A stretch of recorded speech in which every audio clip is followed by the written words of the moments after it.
Hello friends, இன்றைக்கி இந்த வீடியோவில் பசும்பொன் முத்துராமலிங்க தேவர் அவர்களை பற்றி பார்க்கலாம். முத்துராமலிங்க தேவர் 1908 அக்டோபர் 30 ராமநாதபுரம் மாவட்டம் பசும்பொன் கிராமத்தில் பிறந்திருக்காரு. சுத்த தியாகி அப்படின்னு சொல்லிட்டு முத்துராமலிங்க தேவரை தந்தை பெரியார் அழைச்சிருக்காரு. தென்னாட்டு சிங்கம் என அறிஞர் அண்ணா அழைச்சிருக்காரு. வாய்ப்பூட்டு சட்டம் ஆங்கிலேயர்களால் போடப்பட்டது. இதை எதிர்த்து வட இந்தியாவில் பாலகங்காதர திலகர் செயல்பட்டார். தென்னிந்தியாவில் முத்துராமலிங்க செயல்பட்டிருக்காரு. முத்துராமலிங்க தேவர் அவர்களின் அரசியல் குருவாக நேதாஜி சுபாஷ் சந்திர போஸ் அவர்கள் இருந்திருக்காரு. நேதாஜி சுபாஷ் சந்திர போஸை நம்ம வங்க சிங்கம் அப்படின்னு சொல்லலாம். முத்துராமலிங்க தேவரின் விடுதலை வேட்கையை அறிந்த திருவி கல்யாண சுந்தரனார் அவரை தேசிய காத்த செம்மல் அப்படின்னு பாராட்டியிருக்காரு. தேவர் அவர்களுடைய நினைவிடத்தில் 1908 அக்டோபர் 30 ஒவ்வொரு வருஷமும் நம்ம தமிழக அரசு விழாவாக கொண்டாடிட்டு இருக்கு. அது மட்டும் இல்லாமல் நம்மளுடைய சட்டமன்றம் நாடாளுமன்றத்தில் அவருடைய திருவுருவ படமும் சிலையும் வச்சுருக்காங்க. இந்திய அரசு தேவர் தபால் தலை வெளியிட்டாங்க. எந்த வருஷம்னு பார்த்தா 1995 தபால் தலை இந்திய அரசு வெளியிட்டுச்சு. முத்துராமலிங்கருடைய பேச்சு உள்ளத்திலிருந்து வருகிறது, உதடுகளில் அல்ல அப்படின்னு சொல்லிட்டு யார் சொல்லியிருக்காருன்னா ராஜாஜி அவர்கள் சொல்லியிருக்காரு. குற்ற பரம்பரை சட்ட எதிர்ப்பு மாநாடு தேவர் அவர்களால் நீக்கப்பட்டது.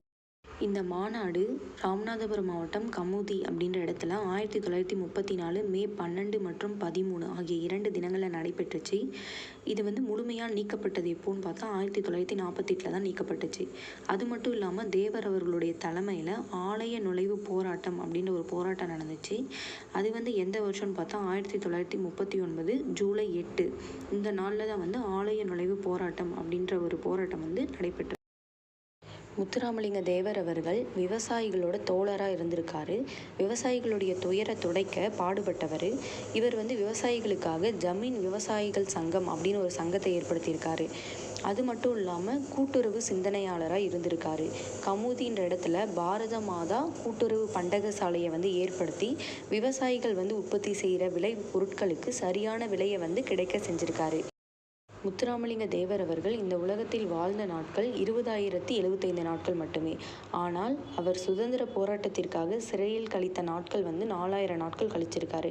அதாவது அவருடைய மொத்த வாழ்நாட்களில் 1/5 பங்கு அவர் சிறையில் கழிச்சிருக்காரு. முத்துராமலிங்க தேவர் எப்போ இறந்தாருன்னு பார்த்தா 1963 அக்டோபர் 30. அவர் பிறந்தது 1908 அக்டோபர் 30, இறந்தது 1963 அக்டோபர் 30. அவருடைய பிறந்த தினமும் இறந்த தினமும் ஒரே சேம் டேட் தான், அக்டோபர் 30. இறந்தது அக்டோபர் 30.